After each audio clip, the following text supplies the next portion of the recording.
Pessoal, quero cuidar agora nesse bloco sobre cumprimento de sentença, mas de uma obrigação bem específica. Justamente a obrigação de pagar alimentos, que foi um dos focos, digamos assim, de muita discussão quando do trâmite do projeto do novo Código de Processo Civil. Claro, notadamente a questão da prisão, se seria em regime fechado, se seria em regime semiaberto, a prisão daquele que deixa de fazer o pagamento dos alimentos ali quando devidos, não é isso? Bom, vamos lá, vamos enfrentar artigo por artigo 528, por gentileza. No cumprimento de sentença que condene ao pagamento de prestação alimentícia ou de decisão interlocutória que fixe os alimentos, o juiz, a requerimento do exequente, notadamente, manteve a lei, senhores, também aqui para a figura dos alimentos, apesar de ser, digamos assim, a busca de um valor, notadamente ali, de necessidade, de subsistência, a lei manteve o princípio da inércia. Portanto, o juiz, a requerimento do exequente, mandará intimar o executado pessoalmente, para em 3 dias pagar o débito, provar que o fez ou justificar a impossibilidade de efetuá-lo. Senhores, pensando num comparativo, correto, com a lei processual antiga, aonde a gente via citação, claro, agora a gente vê tão somente ato de intimação, criando aqui a figura do sincretismo também para essa figura da execução de alimentos. Para mim, apesar do Código de Processo Civil antigo ter mantido o 733, 732, sempre foi uma situação também de cumprimento de sentença. Mas os que estão aí na prática sabem que a partir de 2005, 2006, com a modificação do cumprimento de sentença para as obrigações de pagar, tendo o legislador deixado 732, 733, execução de alimentos, lá no título do processo de execução, alguns magistrados ainda continuavam pensando nos alimentos como processo de execução. Senhores, totalmente equivocado.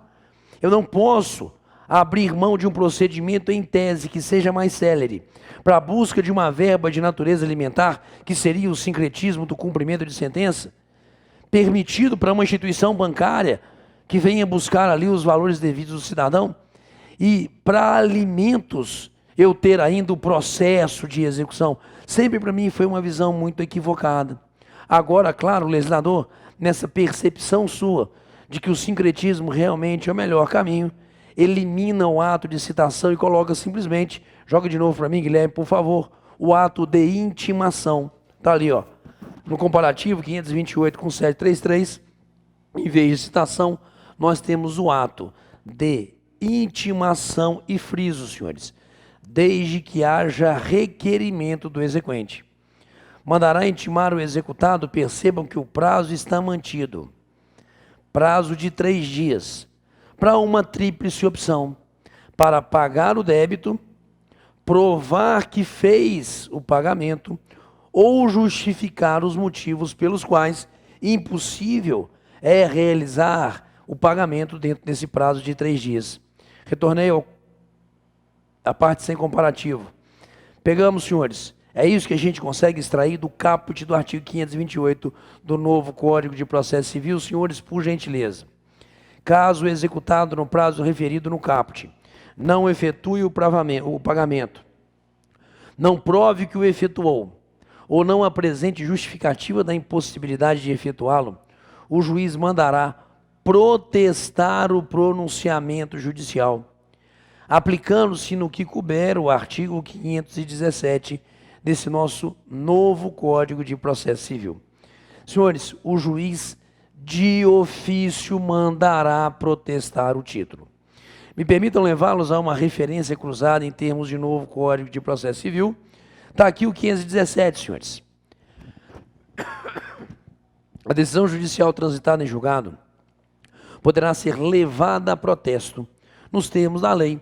E observe o parágrafo 1º do artigo 517, que nós discutimos em aula atrás ali, ó. Para efetivar o protesto, incumbe ao exequente apresentar certidão de inteiro teor. Quando eu, artigo 517, viro e falo que incumbe ao exequente apresentar certidão de teor da decisão, eu não tenho o protesto nas outras hipóteses que não sejam de alimentos, o protesto da sentença do título executivo judicial realizado de ofício. É necessário que o exequente, por seu interesse, solicite à secretaria uma certidão para levá-la a protesto. Certidão de que existe uma sentença transitada em julgado e que decorreu o prazo de 15 dias sem o cumprimento voluntário. Para situações outras, que não seja o título executivo judicial que condene a alimentos. Porque condenado a alimentos, volta para mim. Vamos lá, a lei, novamente, está aqui, ó. Voltando aqui no parágrafo primeiro que a gente estava discutindo, o juiz mandará protestar, aí, senhores, é de ofício. Portanto, a gente vai fazer aqui a seguinte percepção. Havendo sentença transitada em julgado que reconheça a obrigação de pagar, lícito é o protesto do título, ok? Protesto esse que se dará a requerimento do exequente, solicitando certidão e a apresentando ao cartório de protestos. Certidão essa que nos falará de uma sentença transitada em julgado, que nos falará também da figura do ter decorrido o prazo de 15 dias sem cumprimento voluntário. Salvo a de alimentos. Porque se eu tenho uma sentença condenando alimentos, intimado o devedor, prazo de 3 dias não fez o pagamento, o juiz mandará protestar o título. O juiz de ofício, sem necessidade ali de requerimento do exequente. São situações, digamos assim, de maior força, quando a gente tem em mãos uma sentença de alimentos. Pegamos, senhores, portanto, de novo, parágrafo 1º, só para a gente sedimentar isso aqui, que é uma novidade dentro da estrutura processual nossa. Caso executado, no prazo referido no caput, não efetue o pagamento, não prove que o efetuou ou não apresente justificativa da impossibilidade de efetuá-lo, o juiz mandará protestar o pronunciamento judicial, aplicando-se no que couber, como a gente viu ali, o artigo 517 desse nosso novo Código de Processo Civil, somente a comprovação de fato, parágrafo 2º, que gere a impossibilidade de pagar justificará o inadimplemento. Senhores, impossibilidade absoluta, ok? Impossibilidade absoluta. Senhores, o que seria essa impossibilidade absoluta? Bom, vai ficar a cargo de cada magistrado, mas eu já posso afirmar para os senhores, o simples estar desempregado não pressupõe impossibilidade absoluta.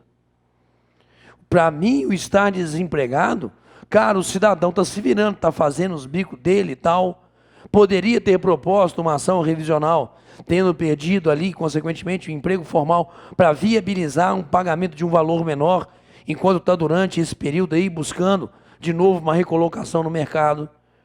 Mas o simples não ter emprego, ter perdido o emprego, não é uma impossibilidade absoluta, porque o cidadão está vivendo e deve alimentos a quem ali ele gerou, cara.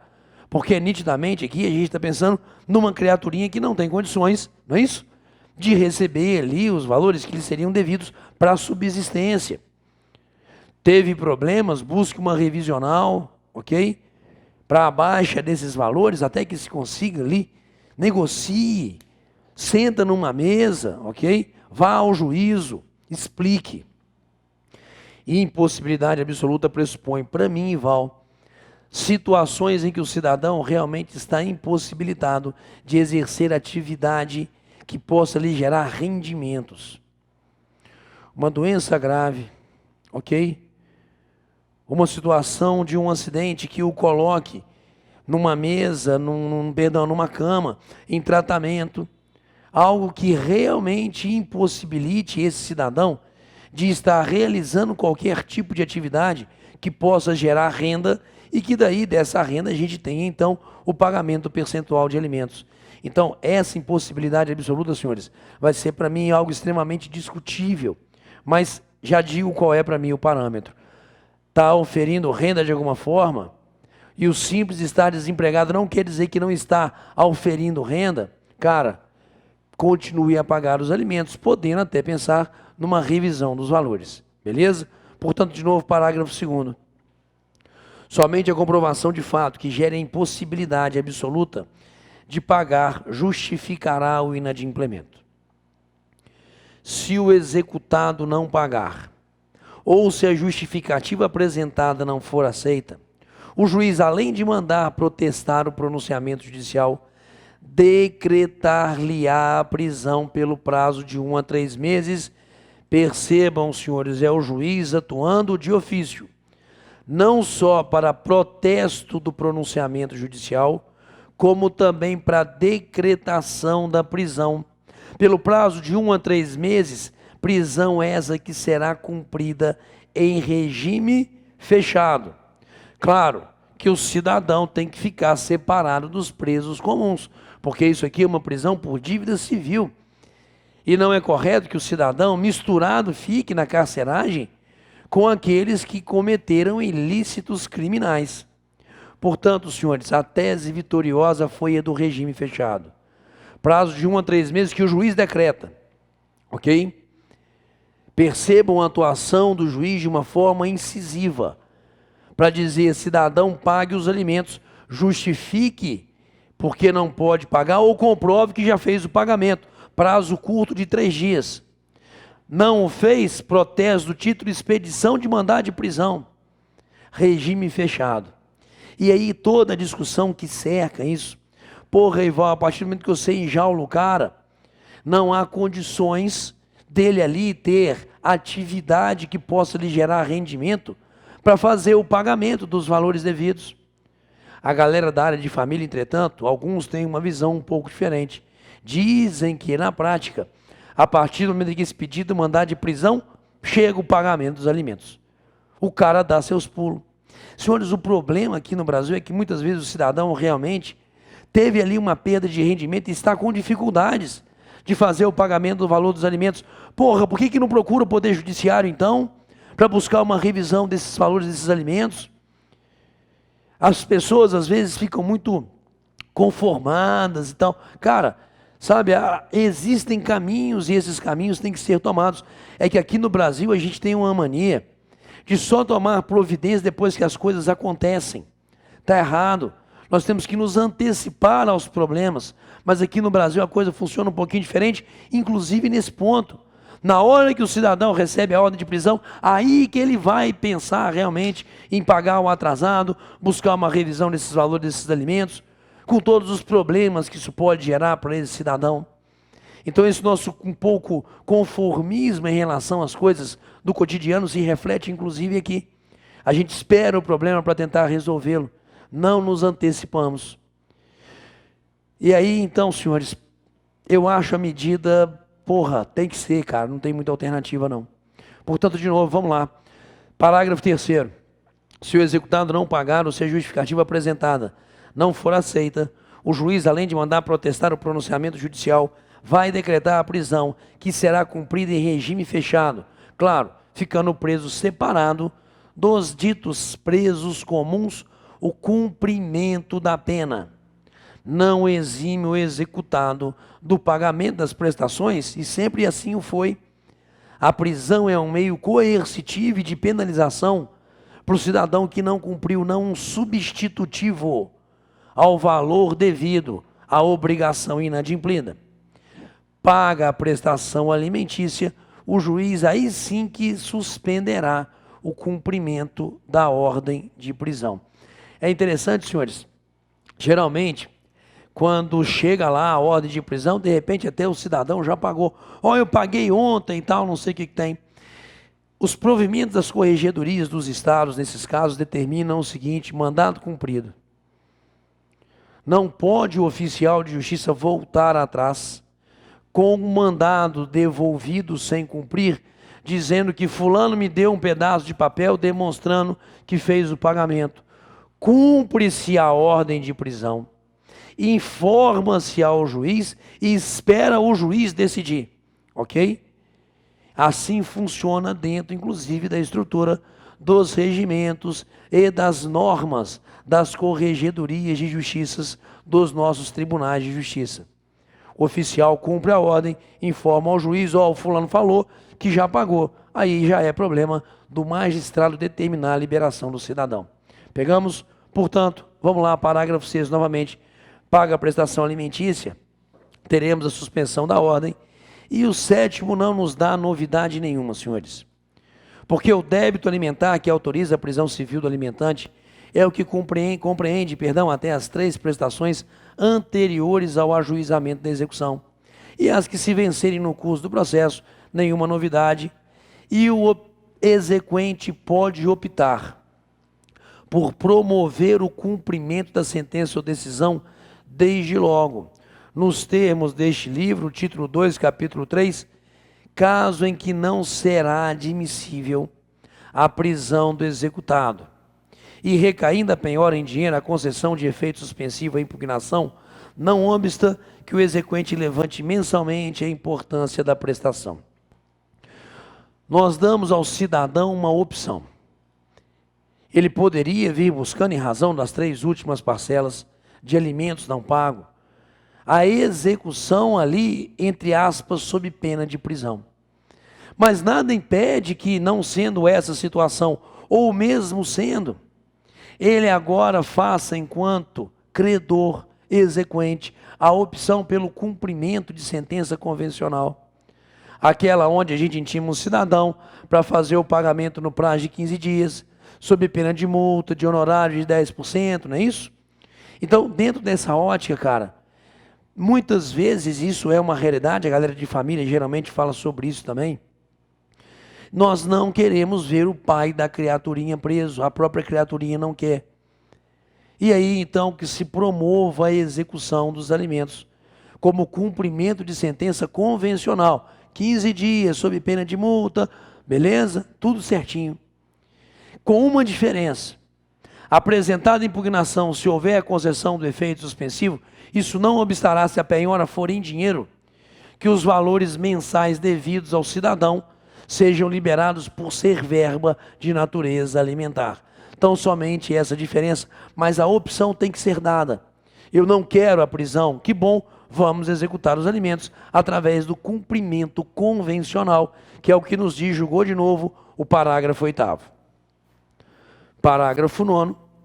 Além das opções previstas no artigo 516, parágrafo único, o exequente poderá promover o cumprimento da sentença ou decisão que condena ao pagamento de prestação alimentícia no juízo do seu domicílio. Só trazer aqui, senhores, em situações comparativas, justamente aqui o parágrafo único do artigo 516. Parágrafo único desse artigo 516, que permite que a execução seja ali processada. O cumprimento da sentença, aonde o título foi formado, mas também como opção poderá o exequente solicitar que o cumprimento da sentença seja feito no atual domicílio do executado ou no juízo onde se encontram bens sujeitos à execução.